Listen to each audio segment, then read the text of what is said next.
Hey, what's up, everyone? Update on the Markkanen trade. So he did also sign. It was a sign and trade, as we knew for a fact it would be. But we understand that it's going to be a 4-year, $67 million deal for Lauri Markkanen. Um, so shooting is something that's going to always be at a premium.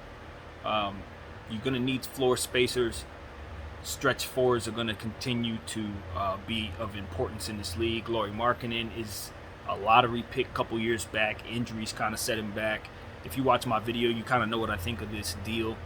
Not in love with him going to Cleveland, but I do like the idea that his defensive issues won't be a problem on this roster. Initially, I hated it because I looked at it as Evan Mobley's going to be losing minutes, but when you consider the fact that Larry Nance is being taken out, it's just kind of a trio of bigs to rotate. So I guess it's not that bad, but I don't love it because I want Mobley to have more minutes and more opportunities than this will essentially probably give him. And I also want the Cleveland Cavaliers to re-sign a guy by the name of Isaiah Hartenstein, of whom I've kind of taken a liking to, paying attention to him last year during a short stint with fantasy relevance. So that's kind of where I'm coming from with the Cleveland Cavaliers. I'm looking at the forms. You know, Chicago Bulls fans love what happened there. No surprise to me because I think they won the deal, obviously, by a long shot. Anytime you can get a player, a pick, second round pick, with considerations and a first round pick for a guy that was walking out of the door anyway, of whom you kind of wanted to get rid of anyway. Most people were tired of Lauri Markkanen in Chicago. They would have been happy to let him walk away for nothing. So the fact that they not only don't pay him $67 million for 4 years, but they actually get something for him, like a pick and a player that they can use. You think about that fast break with Lonzo Ball and those trio of high fly acts in DeMar DeRozan, Zach LaVine, and of course now Derek Jones Jr. You have to appreciate what Chicago's done also for their defense there, because Derek Jones is going to be somebody who, in theory, is going to be able to defend people well with his length and ability in that way. He's healthy. He's having a normal offseason. He's kind of removed from that knee injury.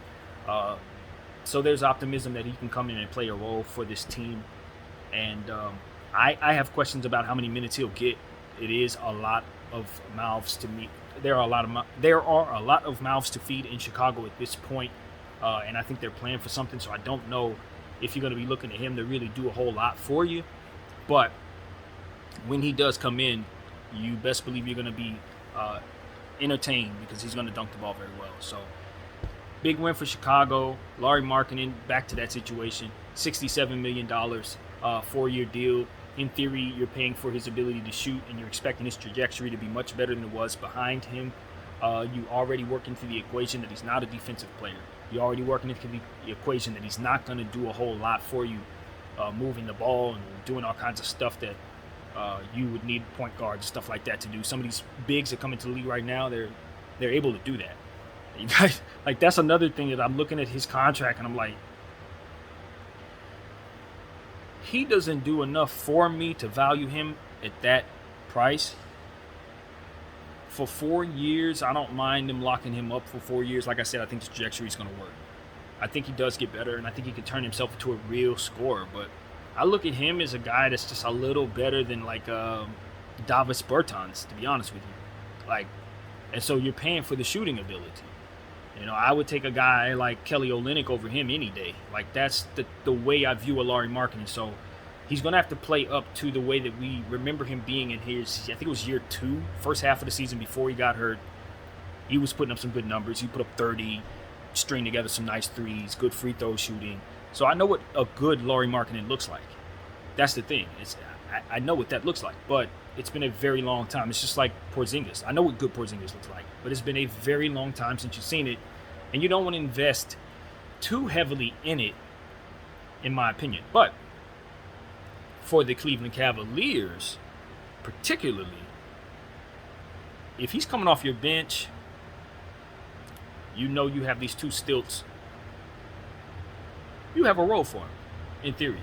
It's just, does he do as much for you as somebody else you can find at his position at a lesser price? That's the question. Do you love his shooting ability enough to say it's cool, I don't need those other things? And for me, that's what you got to figure out when you're trying to assess if this makes any sense. For me, the answer is nah. Nope. Nah. The injury issues have piled up for me. The upside is limited, not necessarily based on how he was drafted, but how the players that are coming into the league around him, as I've said, are coming in with more attributes and the ability to shoot. Suddenly, it's almost like the game passes players like that by. You draft him 4 or 5 years ago, they have more value. If he comes in the league right now, he's taken in the back of the first round, maybe in the early second round. You see what I'm saying? Same exact attributes, but it's just like now you got players doing more. Now you got guys who could do so much more for you. It's to the point where it's like, nah, that doesn't make as much sense. So I know I'm talking in circles, but I hope what I'm saying makes sense to you guys. I just look at the basketball a certain way. He can help the Cavs, though. I like what they're doing. That's the thing. Because you look at Markkanen, Garland, Sexton. Now you're like, okay, you see shooting there. You see shooting. Obviously, Mobley can shoot as well. So you see the framework for shooting. I don't look at Okoro as a shooter, but maybe he can turn into a shot maker, that kind of thing. But he's a good playmaker. He's a good defender. He's somebody who's going to make all that kind of come together, glue all that together, especially since Garland's not a overly pass-first player. He's a shoot-first player. Sexton's pretty much a shoot-first player as well. So you have that playmaking in the middle to kind of make all that work. If you can combine the passing ability of Mobley and the passing ability of Okoro, you put that in that starting lineup, you can make up for that. And Garland can pass some. You can really make up for the difference of a guy like Markkanen not being able to pass very well and be a catch-and-shoot kind of guy versus a guy like Sexton who's going to be looking for his own play for the most part. I got to think about that, though. I'm not sure about Sexton. I have to look at the numbers to see what type of assist player he is. But I look at him as a shoot first, shoot second kind of guy. So I love the tandem of him and Garland, but they don't want to make the mistake that Portland made and not surround those two with the right type of players because neither one of them are defensive players. In theory, actually, no, that's not right. Sexton is a pretty solid defensive player. I've seen him have some good moments defensively, but he's ultimately small in stature. When you go up against bigger guards, you're going to find yourself wanting someone to help erase his mistakes, for which they have, of course, in Mobley and Allen. So their roster is super intriguing. Markkanen fits. In theory, the contract, I guess, is cool if you're not working in the details that I am. It's not too high. It's not something you can't move if he plays well and is healthy. But if he's not healthy, you can still move it. You're just going to have to attach something to it that you probably don't want to. So, it's not bad. $67 million, 4 years, it's not bad. And for Cleveland, they're not a good team in theory, so I always tell everyone, you have to pay for that. If he was signing with the Lakers, that deal wouldn't be that high. But since it's Cleveland, that's what you're paying for, Cleveland. You're paying for your team not being as good. But they're putting together good stuff. You know me, I've always mentioned that I like their GM. Kobe Altman is good. And the moves he's making are solid. I think you have a cohesive basketball team who's going to try to play for a play-in tournament situation.